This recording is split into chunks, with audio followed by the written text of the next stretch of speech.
Thank you, Nicole, and welcome everyone. My name is Natalie Grillin. I'm the Executive Director of Open Apparel Registry, and I'm pleased to be moderating this session today, using data to improve working conditions in apparel supply chains and build back better post-COVID-19. I am joined by an excellent, amazing group of panelists, and I will get right into introducing them in a second. But first, what I'd like to do is just set the scene a little bit and explain what it is that we're going to cover off today. So as many of you may know, data use in the apparel industry has been changing. We've seen increased light on working conditions as a result of greater transparency and greater open data. And we see this as a result of organizations and coalitions like the Transparency Pledge, which is pushing for brand and MSI disclosure, ICAR's appareldata.org site with a plethora of various data sources for anyone in the industry looking to access additional data about supply chain and working conditions. There's the Fashion Checker from Clean Clothes Campaign and WikiRate, which aligns or compares, brand disclosure around wages with what workers are really reporting. And then Open Apparel Registry, the open database of global apparel facilities and their affiliations. All of this has increased the usability of data and allowed us to collaborate better, but there's obviously still limitations around what data is even disclosed, how it's disclosed, and whose voices are represented in this data. And so what we want to explore today is exactly how we can use data in a better way to improve working conditions throughout apparel supply chains. So we're going to talk about three topics. First, what is the data that's out there? We'll go a little bit more in depth into what I just talked about, and how can we work better collaboratively around these initiatives and around these data sets. Second, with the backdrop of COVID and all that this has brought to light for some who should have been aware, but perhaps were not, the rise of conversations around mandatory human rights due diligence for these supply chains. So we'll discuss that. What are the demands and priorities? How do we make sure that the data actually works to help workers? And where will industry push back? Where can we anticipate that? And then finally, we're going to have a call to action and a little bit of a short conversation around data ethics. So what are the unforeseen consequences of all this better data, of all this collaborative data sharing? How do we make sure that workers are protected? And we will invite those participating to chime in, let us know who else should be a part of this conversation. So without further ado then, I will introduce our panelists. I'll start with Paul Ruland, Transparency Coordinator at Clean Clothes Campaign. Clean Clothes Campaign is a global network dedicated to improving working conditions and empowering workers in the global garment and sportswear industries with a 30-year history of research, advocacy, and action. Thank you, Paul. Rola Abu-Morshed, Senior Program Director at the Worker Rights Consortium. This is an independent labor rights monitoring organization whose purpose is to document and combat sweatshop conditions, identify and expose the practices of global brands and retailers that perpetuate labor rights abuses, and finally, protect the rights of workers who make apparel and other products. Welcome, Rola. We're also joined by Aruna Kashyap, Senior Counsel in the Business and Human Rights Program of Human Rights Watch. The Business and Human Rights group at Human Rights Watch focuses on three themes: corporate accountability in global supply chains, privacy, technology and surveillance, and poverty and inequality. A key area of this work is on corporate accountability, is for advocating for mandatory human rights due diligence legislation and exposing the gaps and failures of voluntary methods of corporate social compliance. Welcome, Aruna. And then finally, Lauren Van Breen from WikiRate. She's the Managing Director of WikiRate. WikiRate has developed an open platform that brings all data on social and environmental performance of companies together in one place. By making this data accessible, comparable, and free for all, they aim to provide society with the tools and evidence it needs to hold companies accountable and help them respond to the world's challenges. To date, WikiRate is the largest open source registry of ESG data in the world with nearly 1 million data points. And it's the back end of the Fashion Checker tool, which they built alongside CCC. So welcome all of you, and thank you for being with us. I will dive right into the questions after a quick Zoom poll from our participants. We want to just make sure that we are all on the same page with understanding certain terms, and if not, that's perfectly fine. We will explain as we go. So if Dylan from ICAR, if you can kick off the Zoom poll. The first question, how familiar are you with the following concepts? Open data. If everyone can just answer that. Then the next question, how familiar are you with the concept of machine readable data as opposed to, for instance, a PDF? So PDF versus machine readable. Data ethics is the third term.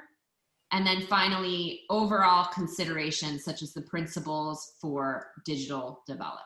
So if everyone can just check off their answers and click submit, and we will see the answers come through in just one moment.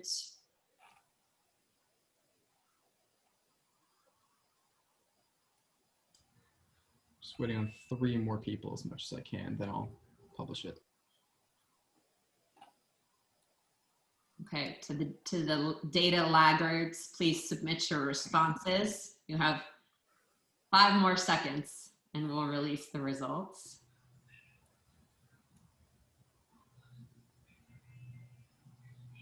All right, I'm gonna go ahead and publish it. Thank you. Great, okay.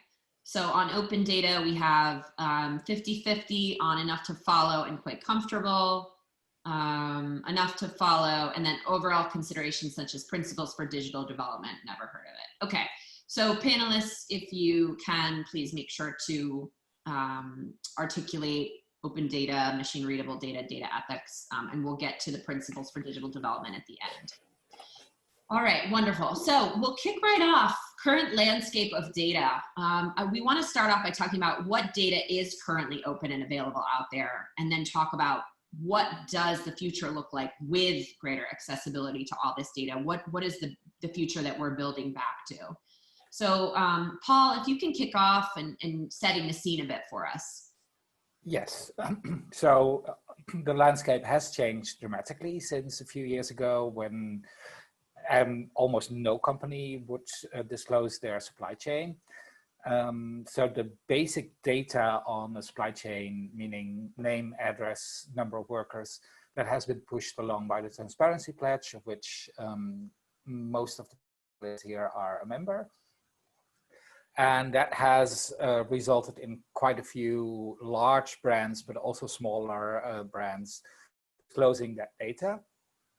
And the location of facilities has had an enormous input by collecting all of that at the Open Apparel Registry, which now is over at 43,000 facilities, which is a massive number. It's still not all the facilities, but if you had told me 4 years ago that we would have 43,000, I would not have believed you. So that is a big step forwards. We are also slowly seeing some extra data coming out. There is, of course, the Fashion Revolution's Transparency Index, who we should also acknowledge they have played a welcome role in that as well. Slowly we are seeing more data points coming out. With Fashion Checker, which we developed together with WikiRate, we explicitly asked for transparency on wages, on wage policy. Does a company have a time-bound plan to achieve a living wage? But we also wanted to contrast that with the reality on the ground, because as we all know, brands can be exceedingly good at public relations, but promises don't pay the bills. So we actually work together with organizations on the ground, trade unions, to get pay slips from workers to see what actually arrives at the end of the month in a worker's paycheck. And that was quite shocking, but it is good that this data is now out there. There has also been more data coming out from legal requirements, although that data is usually not very easy to interpret and is not very quantifiable. But Business Human Rights Resource Center has done an admirable job of also collecting that data.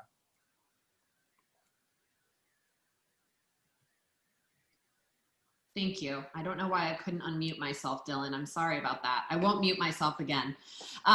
Thank you, Paul. And maybe I could also ask Rola from WRC. You have been, WRC has been collecting data for decades. Can you share how you've seen a shift and change and speak a little bit about Brand Checker? Sure, thank you, Natalie.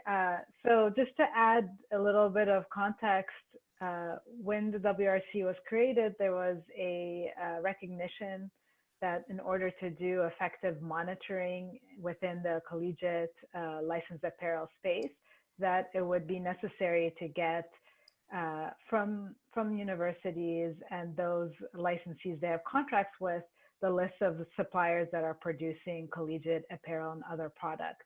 And so from the very beginning, the WRC has published on our website this information, which includes the name of the factory, the relationship with the licensee, the relationship with the universities. It could be multiple universities and multiple licensees, as well as the address of that particular factory.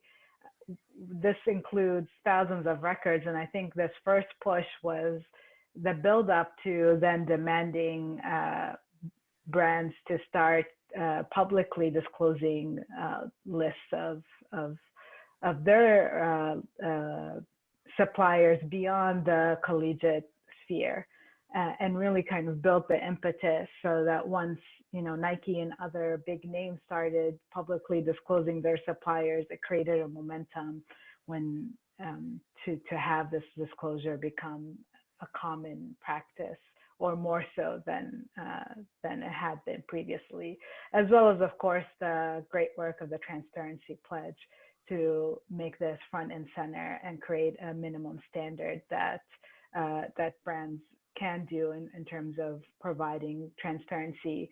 We're also in the process of creating a link with the Open Registry Apparel so that the data that we have is then shared into the centralized registry, so that there's a unique ID for these facilities, but also that we can see the linkages that exist between both what the universities are disclosing as well as what's available currently in the Open Registry Apparel.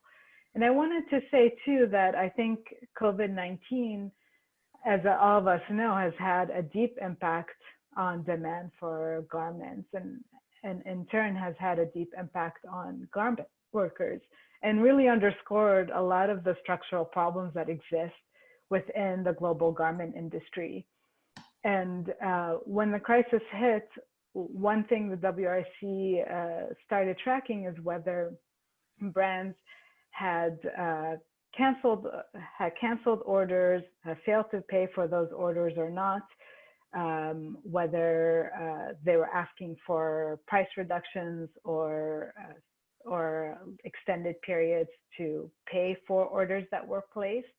And this is now tracked within on our website under the brand tracker that Natalie mentioned. I think this is important, again, because when we talk about some of the structural problems within the global garment industry, oftentimes there are voluntary codes of conduct that brands have that state that workers should receive all their terminal benefits and that suppliers must adhere to that. However, when you're in a context where you might have brands failing to pay for orders, workers then are the ones who suffer the consequences. And so it was important to have that information, to continue to update that information, but also then to see the linkages with which factories within the brand supply chains have closed, and whether any action has been taken to ensure that workers have received their terminal benefits. Thank you, Rola. Yeah, I think that is an incredible resource to have, and part of what is exciting about the transition that we're experiencing now is this movement towards greater interoperability across these different data sets. And so Aruna, I wonder if you can speak to this, and then Laureen after. As we look at sort of the data set that Transparency Pledge and others has enabled, the importance of transparency and having that initial data set there, what do we build to? What does the future look like in 3-5 years? What is the ideal scenario that we have where we are all working together, that we have the data we need? What does that look like? And obviously this leads into the mandatory human rights due diligence question too. Thank you. I mean, as the Transparency Pledge Coalition, Human Rights Watch, Clean Clothes Campaign, the WRC, ILRF, the global unions, we set out with a pretty massive task, which was we want a basic level of transparency to be made an industry norm. And, with, I think, all of our efforts, we've come a long way, but, the ideal scenario is 4 years down the line, we have 100% transparency, and that's still in one sector, right? We have to, in the ideal world, every sector will be transparent. Every sector will be transparent, not just at tier, which is garment factories, because that's where the pledge is focused. It's a minimum standard. It's not a ceiling. And so we want deeper transparency percolating through all of the layers of the supply chain, and all of that to be transparently available. I mean, coming back to your question on data and what's the second ideal, I think one of the challenges quickly, because we believe that supply chain transparency is so central to corporate accountability as well as worker empowerment, right? I mean, for grievance redress, as well as for a company to know and show that they know exactly where they're sourcing from and are aware of where their supply chain is operating. I think, but for the worker empowerment piece, it quickly became a challenge as more and more companies began to disclose for workers to be manually sifting through this information, even for the most tech savvy union leaders sitting somewhere. It's not easy to look at 20 different data sets and try to figure out which factory appears there. And then of course, there's a second challenge of the factory being named differently. There's a local name. For example, in Cambodia, there's a Khmer name, there's a Chinese name, there's a nickname that workers use. I mean, it's very difficult. So I think that's where the OAR has played, the Open Apparel Registry has played a really critical role in sort of giving a unique identifier to factories and making this easily searchable for workers. And I think if you had to, give everybody a magic wand around the table and be like, what is the one thing you would change? Obviously, we want 100% supply chain transparency through all of the tiers, and for every sector to have the equivalent of an OAR, right? I mean, that would be the dream sort of thing. So all workers and workers or their representatives and labor advocates are able to search for that information, to quickly provide it to workers and their representatives and advocates, to try and solve disputes as quickly as possible and grievances as quickly as possible, because it is the one piece of information that's really critical. And going back to what Rola says, I mean, a basic level of supply chain transparency allows a lot of other things also to quickly happen. For example, sort of looking at which brands are operating where is there distress in the factory. Clean Clothes Campaign also put out a pretty good report estimating the wage gap after the COVID crisis. That was also possible because of the transparency and worker estimates. We had a broad range of worker estimates because of the type of information that we collected. And I think this kind of transparency is what we need going forward in an ideal scenario. And this goes back to the format that became very critical, the format in which the data was going to be disclosed. And so we had to put together also a lot of checklists of good practices on how we encourage companies to disclose the information, Right. The formats as well. And maybe Laureen can also touch upon that about, because that became a crucial piece on making it searchable and accessible for workers. Yeah, absolutely. Laureen, I mean, you're aggregating enormous amounts of data, different data points. To you, the same question: what does the future look like? And to answer Aruna's question as well. No, absolutely. Yeah. And I think ideally we would see the same as what Aruna is saying, full transparency on the supply chain and operations within companies themselves as well, across all sectors. But like they've all been saying as well, that floor is really important, and that has helped us get access to so much more data over the last few years than what we previously had. So we've really started to bring all of this together in WikiRate. And Fashion Checker is a great example of how we're also trying to balance whose voices are represented, because the overwhelming majority of this information is currently coming from companies, which is a great source, but it shouldn't be the only source. We should be able to check what companies are telling us and kind of triangulate what the reality is on the ground as well. So bringing in this worker voice has been very important, and has been a great example of the work that we've been doing with CCC and Fashion Checker. So just to say a little bit more about, bringing all this information together and all of the wealth of information that's there, we're starting to see synergies between these different organizations. Everybody has their own kind of advocacy or campaigning goals and impact goals. But at the same time, when you take that data out of its silo and put it together, you can really start to go beyond that impact and kind of scale that impact. So for instance, CCC has been working with the data from the FTI, which is also featured on WikiRate. We are now seeing interest from other organizations, for instance, Walk Free, who is doing a lot of advocacy work on modern slavery laws. They're looking at the worker data that's coming in through the Fashion Checker project, seeing if they can use it as red flags for vulnerable workforces, if there's a lot of overtime, if there's really low wages, things like that. So it's really these synergies between the partners that I think is really what is going to get us to a really exciting place in the next few years as more data keeps coming together. Just to say a little bit more about, if we keep on seeing this progress, and if we keep on also touching on what Aruna was saying with, what kind of format do we want this data in? Open data is so important, because if we can get to this really standardized kind of break up information that you can break up in lots of little pieces and that machines can process, we can scale this, because we're just small organizations with small research capacities, and there's thousands of companies, and it's constantly changing. More and more information is constantly coming. So we need to automate as much as we can. And without open data, that's simply not possible. And I mean, we talk about open data in terms of machine readability. I can just briefly touch on what that is. For those who are unfamiliar, it just means that a machine can process the information. So when we read a document, there's lots of connections happening in our brain, and we understand the information. A machine is more binary. It needs to put lots of binary questions together to be able to extract that. And so if a machine cannot go through a document simply because it's, for instance, a scanned in document or a Word document, it becomes a lot harder for us to automatically extract.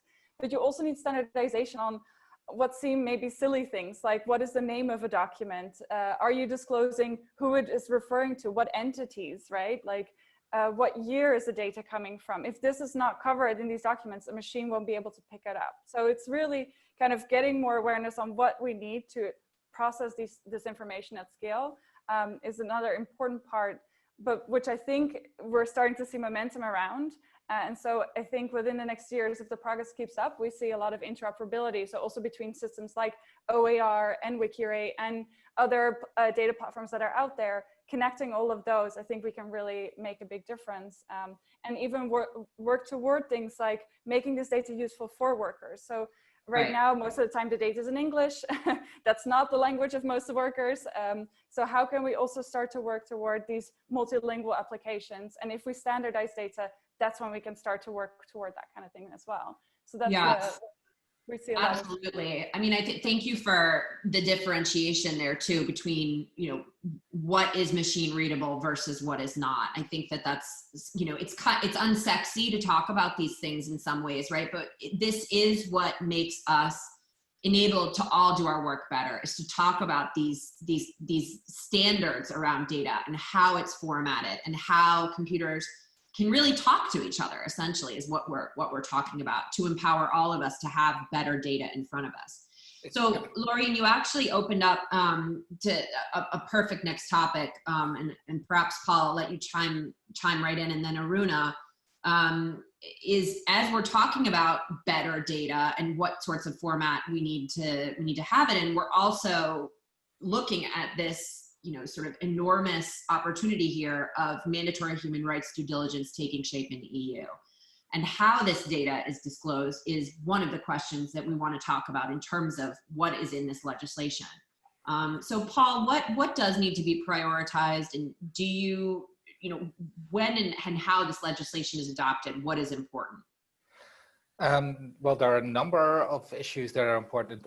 As said before, the formatting is really important, especially as also we go deeper down the supply chain, because up till now we've mainly focused on the tier 1, as it's called, so basically the actual stitching of the fabrics. But there's also, for instance, a lot of environmental issues deeper down the supply chain on dyeing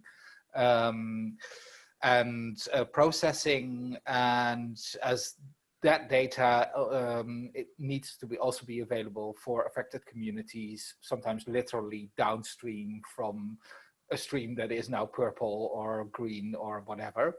Right.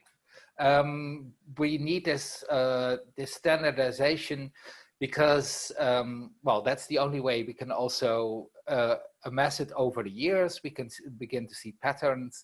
It's also the only way it will be uniform across the 27 member states of the EU, because if we don't standardize the formats, we will see that each country will make up its own, and it will become impossible to harvest that data, as we currently see, for instance, with the results from the UK Modern Slavery Act. That reporting is basically useless because it's impossible to harvest. It's impossible to quantify. So it sounds like a nice idea, but it isn't. So that standardization needs to come in. We need to make sure that it's going to be open. We can't have self-professed gatekeepers guarding this information or saying it's only available to industry because of trade secrets or other things. And we also cannot have aggregated data. Aggregated data is where a whole MSI, for instance, says, here are all our factories. What it does is it limits the options for workers or worker right advocates to choose where they want to get redress. If they can only see, oh, this is a member factory of MSI XYZ, then they have to go there. Whereas otherwise they can say, no, I have different options. I can go to this specific brand because they're based in Sweden and Sweden has good laws for this. Or I could go to the MSI, or I can go to another appellate court or mechanism to get redress. So in order for it to be maximum useful for the workers, it cannot be aggregated. And it needs to be universal. We need to be mindful that it's the costs should not be too high for small, medium enterprises, but we cannot exclude them. Size doesn't, having a small size does not exclude you from being a responsible business. Yeah. And Aruna, to that point, can you share what you think needs to be prioritized beyond that, and maybe perhaps also speak to what do you think some of the red flags are? Where do we think that there will be pushback? I think there are 2-3 things. One is the substance of the proposed legislation itself. It'll have various different components, and one of the components is, what does human rights due diligence, what does the duty to conduct effective human rights and environmental due diligence entail, and breaking it down to basic minimum steps. And at each steps, I think there will be an important role for civil society input, as well as the types of data that a company looks at, right? For example, they will bandy about a lot of terms like risk analysis and human rights risk analysis. And that's where I think it'll become really important what kinds of data, what is the source of that data, something that Laureen touched upon, which is, to what extent is this data actually being generated through worker-centric methods versus, some other sources of information.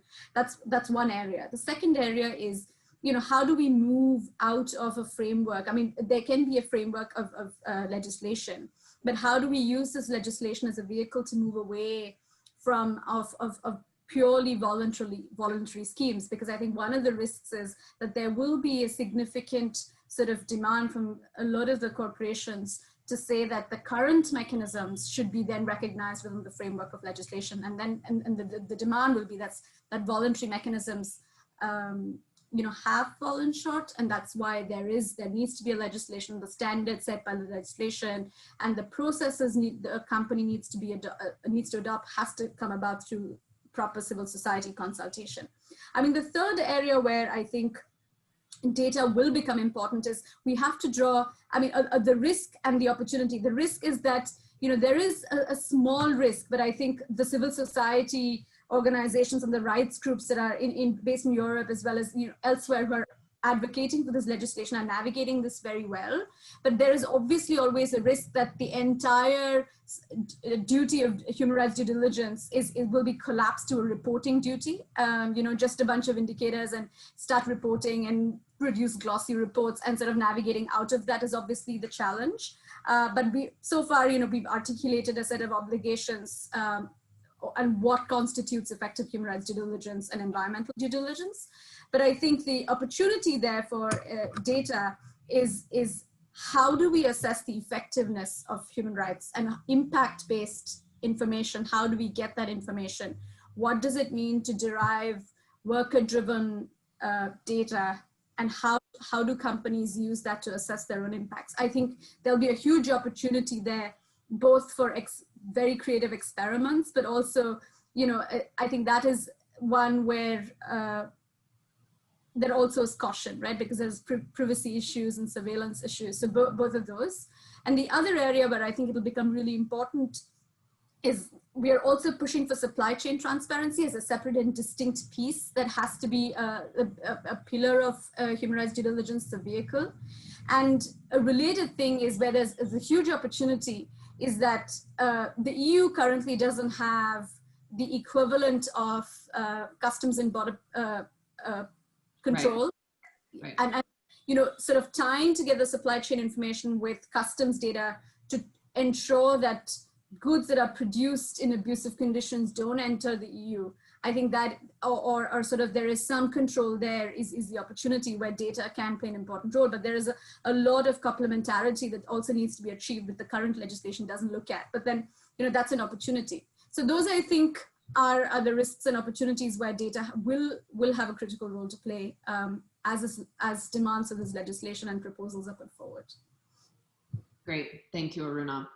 Laureen, yeah, it looks like you have something to add, please. Yeah, I would just add, I mean, of course, really great points, and the content is so important, but as Paul already kind of alluded to, what we've seen with other legislation, like for instance, the UK Modern Slavery Act, is that if the intention for the content is great, we still need it to be something that we can act upon from a monitoring data perspective. So if those key basic elements are not there of, what are the identifiers of the companies, which entities are we talking about, legal entities, so we can also look at that corporate liability aspect.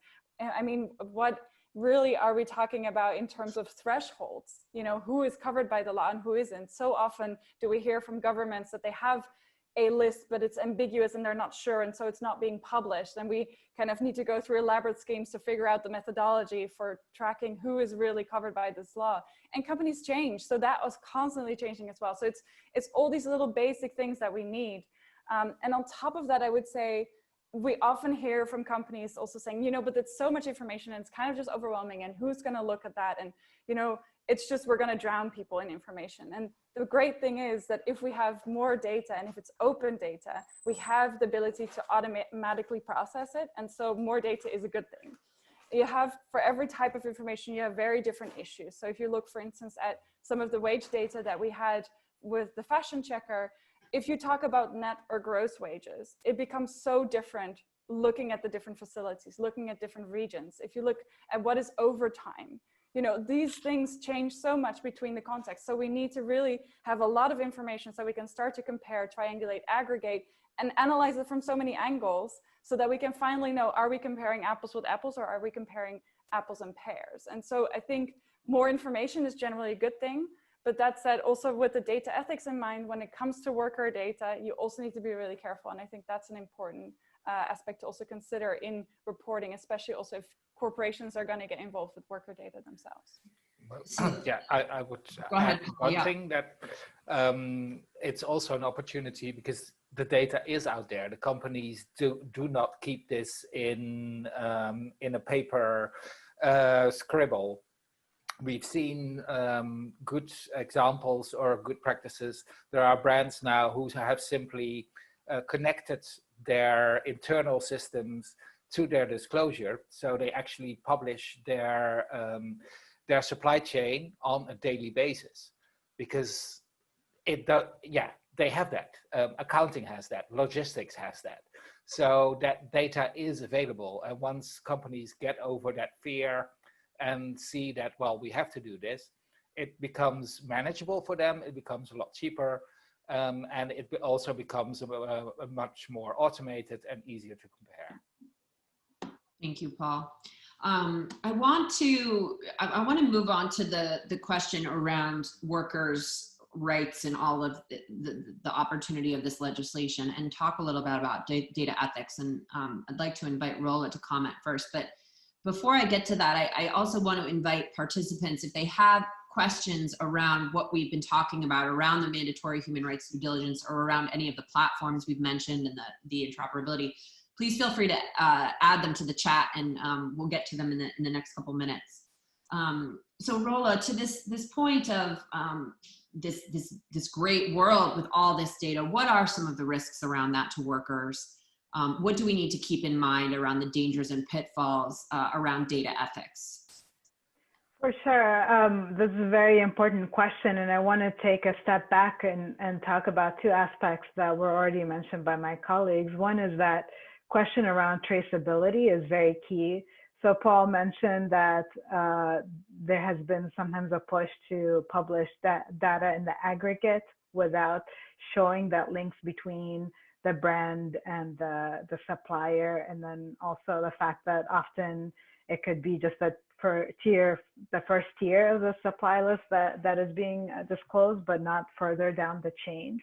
And this poses a risk because oftentimes, if we cannot clearly associate the customer with the supplier, and let's say the factory closes or the owner runs away, etc., which happens quite frequently, there's no accountability. There's no way for those workers to be able to receive remedy for the violations that have occurred. Also, it is quite relevant that oftentimes the social audits of brands fail to capture certain types of violations like gender-based violence and harassment and freedom of association violations. And so being able to trace who's the customer when workers have complaints, and to be able to use that leverage with the factory management is a very key aspect. And also the fact that then it is not just one case happening in isolation, but that there's also an international dimension and focus on the problem. What we're seeing now in the current crisis is that factories are closing, and it would be really vital and key that brands that are disclosing their supplier lists are also disclosing which factories are closed in their current disclosure.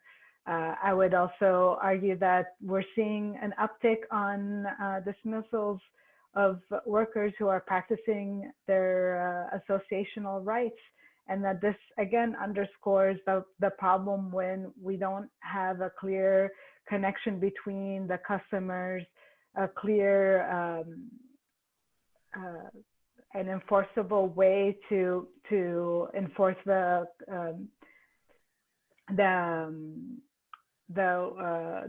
brand's supplier codes of conduct. And so these are all points where workers could suffer great risk, including imprisonment, threats, and physical harm that we really would require further efforts to ensure that there's traceability and ability for workers to really engage with everyone in the supply chain. The other piece that was mentioned was around really getting worker input into the impact of due diligence efforts. Oftentimes, companies will talk about this in terms of worker voice and polling the workforce or getting that information from workers through various technological means. And I think one area that really needs to be unpacked is there a way for workers to independently report violations? What is this information being used for? I think oftentimes when companies talk about polling workforces, it might be an internal process where that information gets only shared with the company itself or with the brand or buyer, and then nothing happens with that information. So I think thinking through what are some independent monitoring mechanisms that can be in place, what are ways that workers through their union representation or other representation can take an active way in negotiating certain conditions and terms, I think will be an essential component as well. Thank you, Rola. That's great. Aruna, I also want to ask you sort of the same question. Like, how do we ensure there isn't retaliation on workers? What do we need to be thinking about around data and surveillance issues? So there are two things. I think, in addition to looking at, broader supply chain transparency, I think we've also seen a broader uptick for, what a lot of companies call worker voice tools, directly gathering information from workers through phone-based, technology, apps, etc. And I think I want to quote Paul here because, he sort of introduced what I really like to think of as the black mirror test. And it really resonated with me because I think one of the challenges for companies is to make sure that whatever data they're gathering, they have very strong, stringent policies to make sure that the data is hosted in a very secure way and it doesn't play into governments that want to misuse this data for surveillance purposes or attacks against human rights defenders and or worker rights defenders. So I think that's one key piece of it. So having sort of privacy and surveillance diligence itself, like due diligence, knowing the landscape of the law and how the law is moving in specific countries before going down very heavy duty data collection, I think is really important, and having policies to counteract. The second piece I would say is that mobile-based information, worker reporting is not a substitute for workers' freedom of association, because a lot of companies kind of use this as a substitute for, because, and I don't think that ever can happen, because the challenge today is not only one of data, the challenge is also one of empowerment, and data is automatically not going to result in empowerment. We will always need workers who have the courage to bring a complaint, to sit in the negotiation, to handhold someone who's experienced sexual harassment or pregnancy-based discrimination or anything, want that sick leave or whatever it is that they want to negotiate. And there is no, mobile-based apps and data gathering is not a substitute for empowerment. And I think that's the risk in companies that want to, well-meaning and want to, adopt tools for data gathering, will have to safeguard and make sure that there are no shortcuts for freedom of association, that they're paying equal attention to both aspects. I would say those are the two key things. Great, thank you, Aruna. Paul, yeah. Yeah, I think it's also important to keep that in mind. I indeed called it the Black Mirror. I don't know if everybody has seen the science fiction series. If you haven't, you totally should.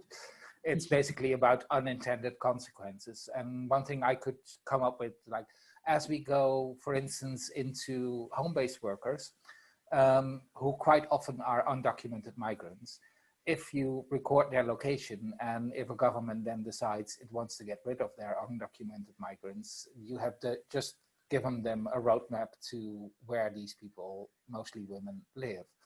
So that is something where you don't want location-based data if you are talking undocumented migrants, or you should make sure that that data is encrypted and can only be read for the purposes that it should be, and not for the purposes of retaliation.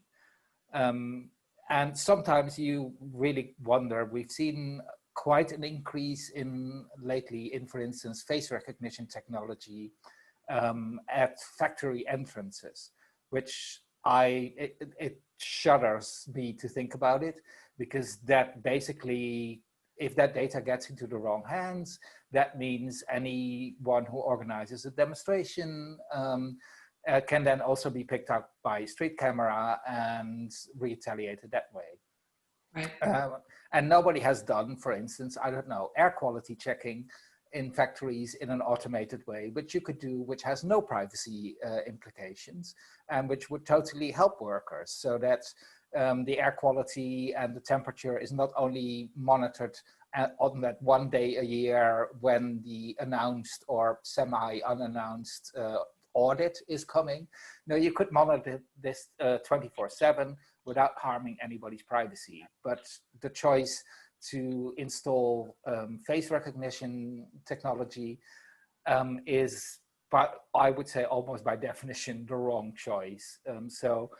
Yeah, the brands, but also the factory owners need to do a radical rethink, and also need to be open in what kind of technologies are being deployed. And they need a review from privacy advocates and from experts in the field to make sure that this technology doesn't become the biggest, yet another threat to the workers. Thank you, Paul. So as we get close to the end of the session, the panelists did want to call on the expertise in the room as well, and ask, which organizations or people are not in the room in this session, who should be approached for their knowledge and experience. And even the question of if the group is interested in informing a task force around data ethics, as we look down the road at this enormous set of data that can be coming into a variety of people's hands. How do we make sure that we're keeping data ethics and workers' rights in mind? So if anybody wants to chime in via the chat, or feel free to reveal yourself on your camera and unmute yourself, we welcome that. Or if there are any additional questions that we can answer.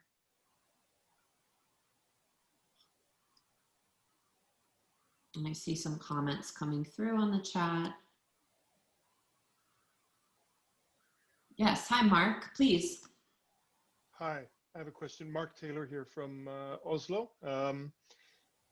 I guess I have two comments. One is great presentation. I'm sorry I came in late, so my apologies, and please just ignore me if this has already been dealt with.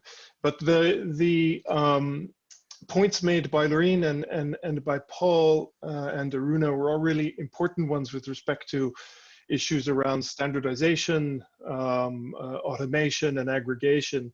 And I'm just wondering, are these issues only being dealt with by organizations like yours, or are there data scientists and others working on some of these issues? And if so, who are they? And then the second question is, and then the comment really was just, yes, to a task force. It's been not just on data ethics, but on also those questions around the data science dimensions of this whole issue. There's no question that this is a really huge element of the accountability agenda going forward. Without it, we don't really stand a chance, to be honest. So it'd be great to hear your thoughts on that. Oh, sorry, Mark. Yep, go ahead. Maybe Paul first and then Loreen to Mark's question. Yes, there are, of course, other organizations that are very active in this. There's lots of people working in the open data sphere in general, Open Data Institute, Open Knowledge Foundation.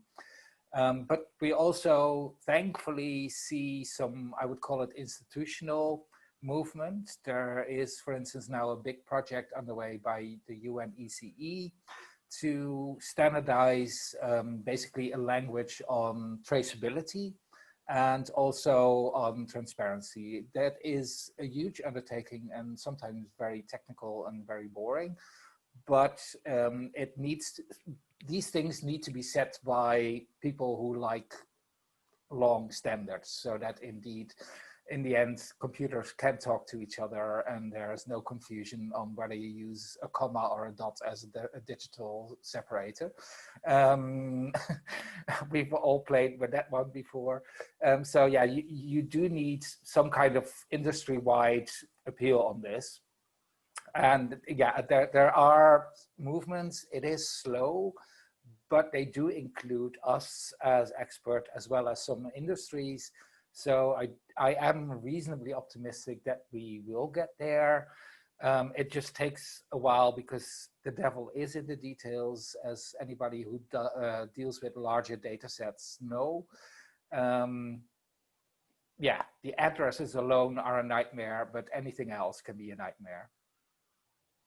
Yeah, maybe just to add to that, I think Paul covered mostly almost everything already, but I think that is one of the hardest challenges here, is that if you're not into data and you're not working with data all the time, these kinds of dot comma questions get really boring. It's hard to get people's attention and focus on something like that, because it's like tiny things which have a potential huge impact. But sometimes, yeah, people who are not as data savvy, like for instance, governments who are making this type of legislation, it's incredibly hard to get their attention for these types of questions.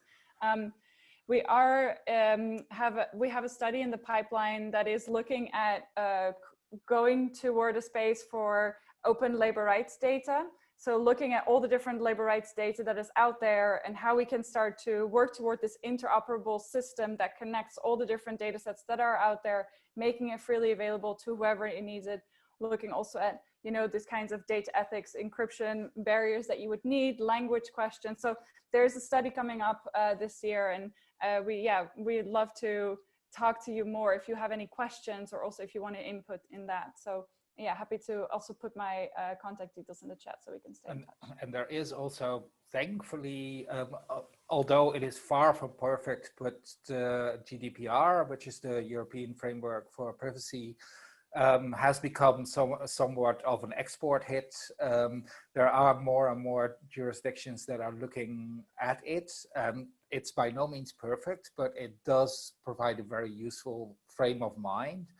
And we're seeing more that it gets adopted in other places. Notably exception being the US, because I don't know, it's Silicon Valley, who doesn't like it? But India, Japan, a host of other jurisdictions are looking at introducing similar legislation. And then at least we have a base standard. As said, it could be improved, but it's a lot better than nothing. Thank you, Paul. All right, well, we are at time, and I've really enjoyed the discussion. I hope the participants have as well. Thank you, enormous thanks to our panelists. Do feel free, obviously, as we invited those who might be interested in participating in a task force, please do get in touch. And with that, I will either turn it back over to the ICAR team if they want to chime in. Otherwise, thank you, everyone, and we appreciate you participating.